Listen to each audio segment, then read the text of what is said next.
नमस्कार. रामायण बघणारे सगळेच एक प्रश्न उगाचच विचारत असतात. काय प्रश्न विचारायला काय जातं ना, कोणी काहीही प्रश्न विचारू शकतं. प्रश्न विचारण्याचा अधिकार आपल्याला आहे. सगळेच हा प्रश्न विचारतात की आम्ही रामायणात बघितलंय, हनुमान रावणाच्या दरबारात जातो, उभा राहतो आणि म्हणतो, रावणा तुझी आता लंका संपून जायची वेळ आलेली आहे, लंकेची अवस्था वाईट होणार आहे. खरं तर तुझ्या लंकेला संपवून टाकून मी तुझा वध करू शकतो, ती क्षमता माझ्यामध्ये आहे, पण मी ती करणार नाही आहे. मला माझ्या स्वामींचा आदेश नाही आहे. आणि मग लोक विचारतात की हनुमानाजवळ एवढी शक्ती होती तर त्याच वेळेला रावणाला संपवून का टाकलं नाही, सीतेला का घेऊन गेला नाही? दुसरा प्रसंग आहे. हनुमंत जेव्हा माता सीताना भेटायला जातात तेव्हा त्या अशोक वाटिकेत सीता मातेला म्हणतात की माते, मी सोडवून नेण्याची क्षमता ठेवतोय, मग नेत का नाही बाबा, असा प्रश्न अनेक पुरोगामी मला विचारतात. हनुमान का उगीच आपल्या फपाऱ्या मारत असतो का? काहीतरी खोटं बोलायचं आणि सांगायचं की मी करू शकलो असतो, आणि जर करूच शकत होतास तर एवढ्या रामाला द्राविडी प्राणायाम करायला का लावला? कधी कधी या प्रश्न विचारणाऱ्यांचं हसू येतं. खरं तर यांना उत्तर द्यायलाच नको आहे. उत्तर कोणासाठी देतोय बघा, म्हणजे मी हे लक्षात ठेवा. आक्षेप घेणाऱ्यांना उत्तर देत नाही आहे. आक्षेप घेतल्यावर ज्यांच्या श्रद्धा उगाचच डळमळीत व्हायला लागतात ना, त्यांच्यासाठी हे सांगावं लागतं. कारण आक्षेप घेणाऱ्यांनी ठरवलंय बदनामी करायचीच आहे, आपण त्याला मोठं ठरवायचं नाहीच आहे, आपण शक्य तेवढं वाईटच सांगायचं आहे, हे आक्षेप घेणाऱ्यांनी ठरवलेलं आहे. आक्षेप घेणाऱ्यांनी आक्षेप घेतला म्हणून उगाचच श्रद्धा असणाऱ्यांची श्रद्धा डामाडोल होऊ नये यासाठी हा सगळा प्रपंच करावा लागतो. अजून एक प्रसंग लोक मला विचारतात. ते म्हणतात की काय कुलकर्णी, किती पुराणात खोटं लिहावं याला काही मर्यादा असते की नाही? काय झालं बाबा? ते म्हणाले, रावण शक्तिशाली होता, रावणानं ते मारीच राक्षस पाठवला, त्या सीतेनी रामाला मारीच राक्षस तो सुवर्णमृग मारायला पाठवलं. मग तेवढ्यात संधी साधली तरी लक्ष्मणानं रेष ओढून ठेवली होती. सीतेनं लक्ष्मणाचं ऐकलं नाही, लक्ष्मण रेषा ओलांडली, ती बाहेर आली. रावणानं बलपूर्वक सीतेला पळवून नेलं.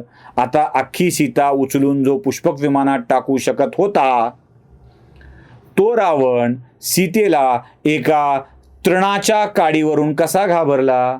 कारण जेव्हा रावणानं सीतेला माझ्यासोबत लग्न कर, तू सुखी होशील असं विचारलं, तेव्हा सीतेने तिथलीच एका तृणाची काडी उचलून रावणाच्या समोर ठेवली आणि म्हणाली, याला पार करून दाखव. रावण पुढे आला नाही. असं कुठं असतं का? ह्या सगळ्या कहाण्या खोट्या वाटतात. आता या लोकांना खोट्या वाटतात, त्याला काय करावं?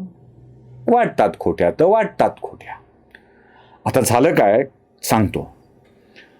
हनुमानानं, म्हणजे तुम्हाला अजून एक सांगून ठेवतो, जर सीता मातांनी ठरवलं असतं की रावणाला मारायचं, ती एका क्षणात मारू शकली असती. आठवत असेल तुम्हाला, सीतेच्या स्वयंवरासाठी जे शिवधनुष्य ठेवलेलं होतं ते शिवधनुष्य उचलता आलं नाही. आपल्या बोकांडी शिवधनुष्य घेऊन रावण पडला होता आणि अख्ख्या दरबारात रावणाचं हसं झालं होतं. ही कहाणी सगळ्याला ठाऊक असेल. आता तुम्हाला गंमत सांगतो. ते शिवधनुष्य सीता आपल्या डाव्या हाताने उचलून त्याच्या खाली अडकलेले आपले लहान लहान खेळातले पदार्थ उचलून घेत होती. ही शक्ती होती माता सीतेची, ती जगन्माता होती. त्यामुळं सीतेच्या पराक्रमाचा आणि सीतेच्या सामर्थ्याचा उगाच परीक्षा घेण्याचा पानसटपणा कोणी करायला जाऊ नये. रावणापेक्षाही चांगली शक्तिशाली सीतामाता होती. आता जे घडलं ते का होतं तेही सांगतो. आयुष्यात नेमून दिलेली लक्ष्मण रेखा ओलांडली की संकट येतं, हा संदेश आहे. त्यावर पुन्हा कधीतरी बोलू, आपण मूळ मुद्द्यावर येऊया. रावणानं पळवलेली सीता परत नेणं हनुमानाला शक्य होतं, रावणाचा वध करणं हनुमानाला शक्य होतं, तरीही रावणानं ते का केलं नाही असा प्रश्न अनेकांना पडतो. त्याचं उत्तर असं आहे मंडळी, हनुमान शक्तिशाली होते हे 100% सत्य आहे. हनुमान प्रत्येक वेळी त्यांचा उल्लेख आढळतो. ते श्रेष्ठ भक्त म्हणून येतात. रामायणातही आढळतो, महाभारतातही आढळतो. भीमाचा गर्वहरण देखील हनुमंतांनीच केलेलं आहे. अर्जुनाच्या रथावर देखील हनुमान आरूढ होते, याही कथा आपण ऐकतो. अर्जुनाचं गर्वहरण देखील हनुमंतांनी केलं, हे देखील आपण कथा ऐकत असतो. मग असा हनुमान गप्प का होता? कारण ऋषीमुनींनी फार छान सांगून ठेवलंय, मनोजवम मारुततुल्य वेगम.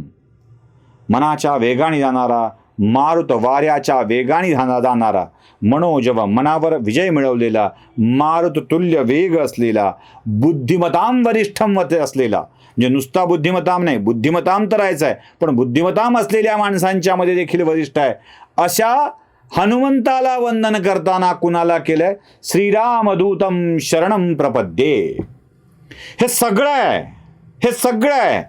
पण हनुमानाची ओळख काय आहे? श्रीरामाचा दूत, श्रीरामाचा सेवक.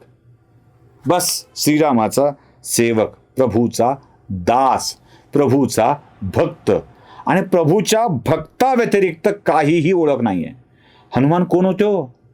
रुद्राचे अवतार होते. थेट थेट शिवाचा अंश होते. ब्रह्मदेव ज्यांचे गुरु होते. इंद्रानी ज्याला पाण्यापासून कसलंच भय नाही असं सांगितलं होतं. अग्नीनी तुला मी जाळूच शकणार नाही असं वरदान दिलं होतं. पवनानी माझ्यापेक्षाही तुझा वेग भयंकर असेल असं वरदान दिलेलं होतं. सगळ्या देवतांनी म्हणून चिरंजीवत्वाचं वरदान दिलंय. प्रचंड शक्ती हनुमानाच्या मध्ये भरली आहे. हे हनुमान आपली ओळख काय करून देतात? हे हनुमान आपली ओळख करून देतात, श्रीरामदूत, श्रीरामाचा सेवक. आणि हाच श्रीरामाचा सेवक तेवढंच काम करतो जेवढं प्रभू रामचंद्रांनी सांगितलेलं आहे. जेवढं रामचंद्रांनी सांगितलेलं आहे तेवढंच काम करायचं आहे. आपल्या प्रभूच्या आज्ञेच्या पलीकडे जायचं नाही. प्रभूचा मार्ग जितका सोयीस्कर होईल तितका तो सोयीस्कर करायचा, बस, त्याच्या पलीकडे जायचं नाही. आणि सगळ्यात मोठी गोष्ट माता सीता प्रभू रामचंद्राच्या पत्नी होत्या. प्रभू रामचंद्राच्या पत्नी होत्या. गर्वानं हरण करणाऱ्या रावणाचं गर्वहरण करण्याची आणि त्याला त्याचा शिक्षा देण्याचा अधिकार प्रभू रामचंद्रांच्याकडे होता, हनुमानाकडे नाही. प्रभूंनी हनुमानाला काय आदेश दिला होता? जा आणि माता सीतेचा शोध घेऊन परत ये. कुठे आहेत ते सांग. हनुमंतांनी माता सीतेचा शोध घेतला आणि परत आले. कुठे आहेत ते सांगितलं. श्रीरामाचा दूत, श्रीरामाचा भक्त, हीच हनुमंतांची ओळख.